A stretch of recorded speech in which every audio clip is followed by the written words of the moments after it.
कहते हैं वो नवनीत है। और कहते हैं जब नवनीत आग पे पिघलता है तो तरल हो जाता है, गल जाता है। जैसे ही अग्नि का स्पर्श होता है मक्खन जो है पिघलने लगता है, ढीला हो जाता है, द्रवित हो जाता है। मतलब उसका हृदय करुणा से द्रवित हो जाता है, रोने लगता है, पिघलने लगता है मक्खन। लेकिन कहते हैं कवियों ने कहा तो कि संत हृदय नवनीत समना, लेकिन फिर भी समझा नहीं पाए। क्या नहीं समझा पाए?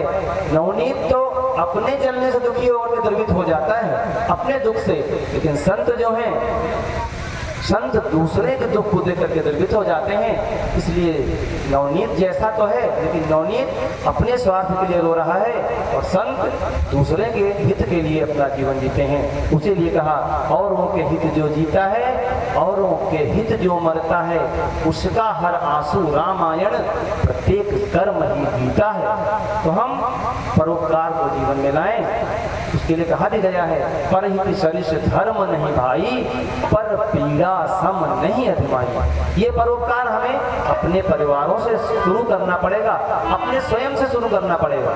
क्या हम अपने आप से परोपकार कर पा रहे हैं? अपने ऊपर परोपकार कर पा रहे हैं? क्या हम अपने परिवार के साथ परोपकार कर पा रहे हैं? परोपकार का मतलब होता है, उपकार का मतलब होता है किसी का भला कर देना। क्या हम अपने आत्मनिर्माण, आत्म संतोष, आत्मज्ञान के लिए प्रयास करते हैं कि मरने के बाद इस धरती को छोड़ करके जाना है, तो उसके लिए भगवत भजन किया, भगवान का नाम लिया, हरि का सुमिरन किया? नहीं किया तो सोचना चाहिए कि क्या ऐसे ही ये हमारी उम्र बीत जाएगी? किसी की उम्र 20 साल की, किसी की 30, 40, 50, 60, 70 बीतती जा रही है। अंत समय पछताना ही पड़ता है। अपने घरों में हम प्रेम पूर्ण वातावरण बनाएं। कहते हैं कहानी के माध्यम से समझेंगे कैसे होना चाहिए प्रेम हमारे परिवारों में। ध्यान से सुनेंगे सभी भाई बहन, बहुत ही मार्मिक प्रसंग है, सत्य घटना है ये कहानी। कहते हैं एक परिवार में देवरानी और जेठानी रहती थी। देवरानी की जल्दी शादी हुई थी, गरीब परिवार से थी देवरानी, और जेठानी बड़े परिवार से थी और उसकी शादी लगभग 10 साल पहले हो चुकी थी। बड़े घर में जन्म होने के कारण जब भी कोई पर्व त्योहार होता तो जेठानी के मायके से बहुत सारा सामान, गिफ्ट वगैरह आते, साड़ियाँ आती, मिठाई आती।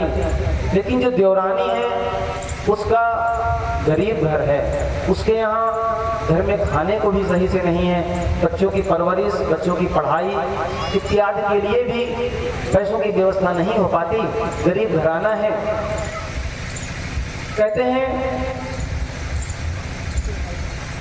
जब जब त्योहार आते तो उसके घर से तो नहीं आ पाता, देवरानी के घर से, जेठानी के घर से बहुत सारा सामान आता। ऐसे ही करवा का समय आया, करवा चौथ के व्रत महिलाएं रहती हैं और घर से करवा आता है। तो देवरानी के घर से तो हमेशा करवा आया, लेकिन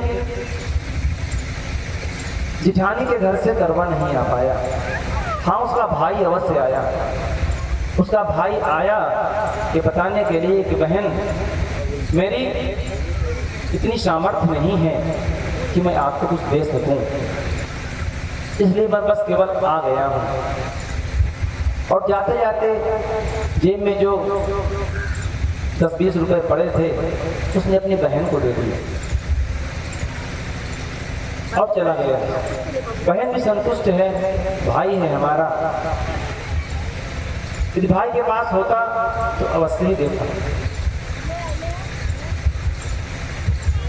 भाई की आर्थिक स्थिति ठीक नहीं है, बहन भी समझती है दर्द अपने भाई का। लेकिन जेठानी के मायके से बहुत सारा धन धान्य आया, साड़ियाँ आई, करवा आया।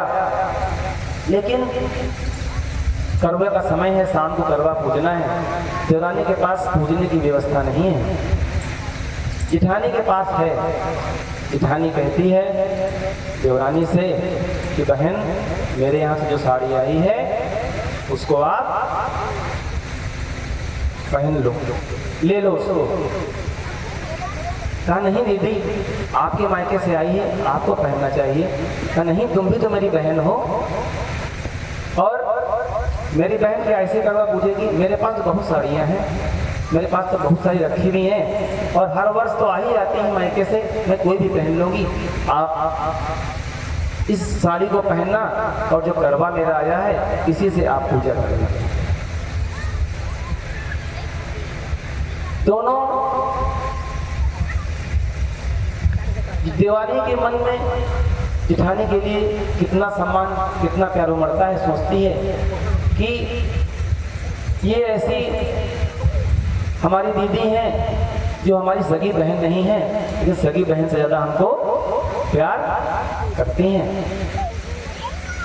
बड़ा उसको संतोष होता है और बहुत आदर आता है अपनी जेठानी के प्रति। दोनों करवा पूछती हैं बड़े प्रेम से। ये आदर्श है हमारे परिवारों में, ऐसा ही होना चाहिए।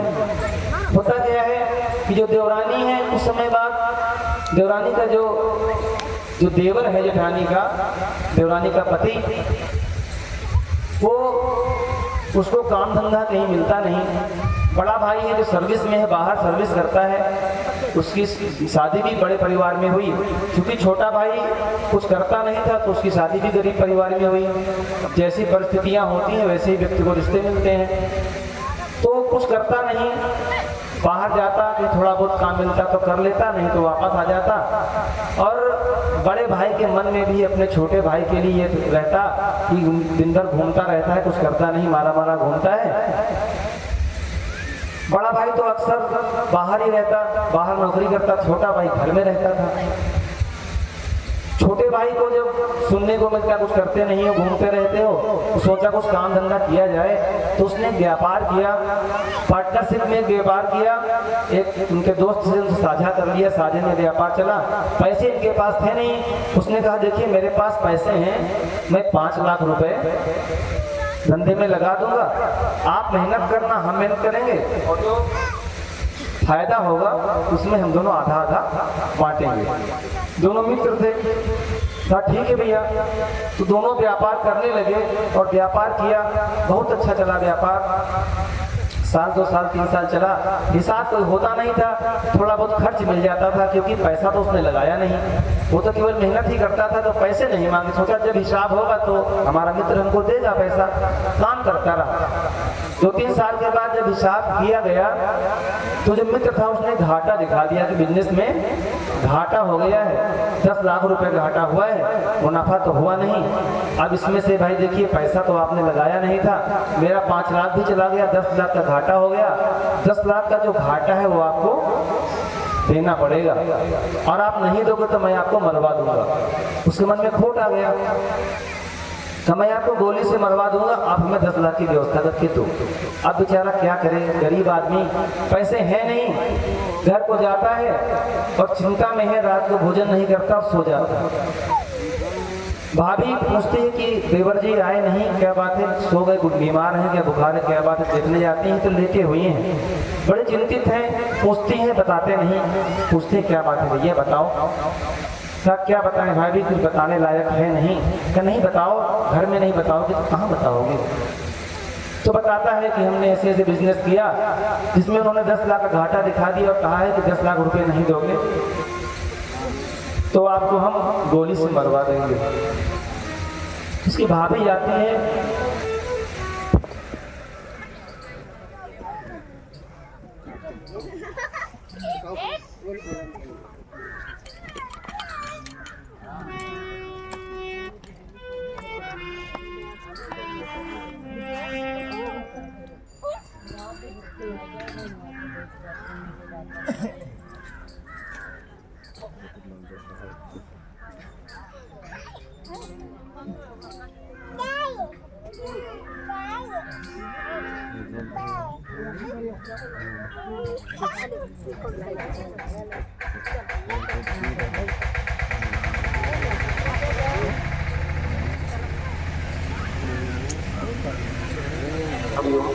बोले परम पूज्य गुरुदेव की जय, परम वंदनीय माता जी की जय।